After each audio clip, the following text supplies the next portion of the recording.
Hello, আসসালামু আলাইকুম সবাইকে। আমি আছি আমাদের দারুসা টিকর বলে জায়গার নাম।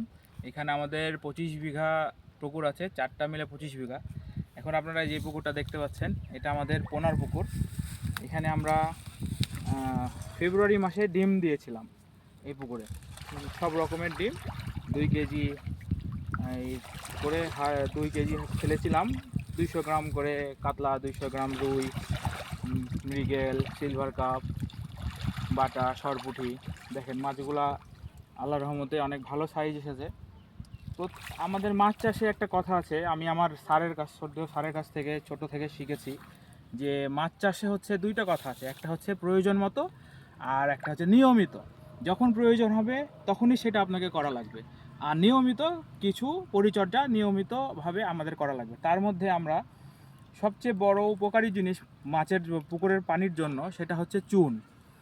আমরা পোনার পুকুর প্রস্তুতির আগে শতকে হচ্ছে আপনার 1 কেজি করে যদি আমরা চুন দিই, তাহলে সেই পুকুরটার যত প্রকারের পানির নোংরা আছে বা যেটাই বলেন পানিতে যে যত প্রকারের ব্যাকটেরিয়া, ফাঙ্গাস, যেগুলো সমস্যা থাকে এই পুকুর প্রস্তুতির আগে, মানে মাছ ছাড়ার আগে আমরা যদি শতকে 1 কেজি করে চুন দিই বা 1 বিঘাতে 30 কেজি চুন দিই, তাহলে আমাদের পুকুরটার পানি সম্পূর্ণ ক্লিয়ার হয়ে যায়। মাছ থাকা অবস্থায় আমরা এতগুলো চুন দিতে পারি না, সেহেতু আমরা মাছ ছাড়ার আগে বা ডিম ছাড়ার আগে এই চুনটা ব্যবহার করতে পারি পুকুরে।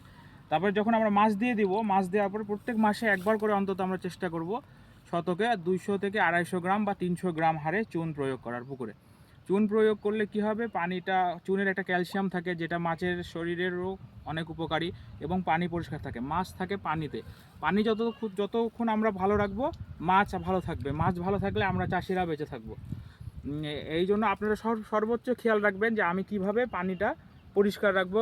পানিটার বটম থেকে শুরু করে আপার লেভেল, মিডিল লেভেল, সব লেভেলে মাছ দেওয়া থাকবে, এবং সেই মাছগুলো কীভাবে আমার সুস্থ থাকার জন্য আমাদের চুন, এবং চুনের পরে লবণটা হচ্ছে প্রাকৃতিক জীবাণুনাশক, এবং এটা দিলে সব সময় মাছের যে বিভিন্ন রকম ক্ষত রোগ বা অন্যান্য রোগ হয়ে থাকে, সেই রোগ থেকে মাছ সুস্থ থাকে এবং মাছের শরীরের রোগ প্রতিরোধ ক্ষমতাও বৃদ্ধি পায়।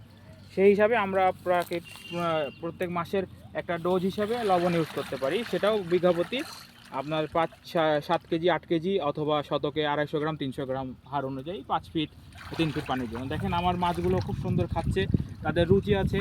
এবং মাছ প্রাণী, আমরাও প্রাণী, আমরা অসুস্থ থাকলে কিন্তু কোনো খাবার খেতে পারি না। মাছও সেরকম অসুস্থ থাকলে দেখবেন খেতে পারবে না, খাবে না, তারা খাবার দিবেন, খাবার ওয়েস্ট হয়ে যাবে। কিন্তু আমি খাবার দেওয়ার সঙ্গে সঙ্গে আমার মাছগুলো খুব সুন্দরভাবে খাচ্ছে এবং তারা খেলে বেড়াচ্ছে সম্পূর্ণ পুকুরে। এবং আল্লাহর রহমতে ইনশাল্লাহ আমাদের পুকুরগুলো অনেক ভালো আছে। এরকম নিয়মিত পরিচর্যা এবং পরিবেশ ভালো রাখার জন্য আমাদের মাছগুলো ভালো আছে। আপনারাও চেষ্টা করবেন এভাবে সুন্দরভাবে নিয়মিত এবং পরিমাণ মতো সব কিছু বজায় রেখে মাছ চাষ করার, তাহলে মাছ চাষে লাভবান হবেন। ধন্যবাদ।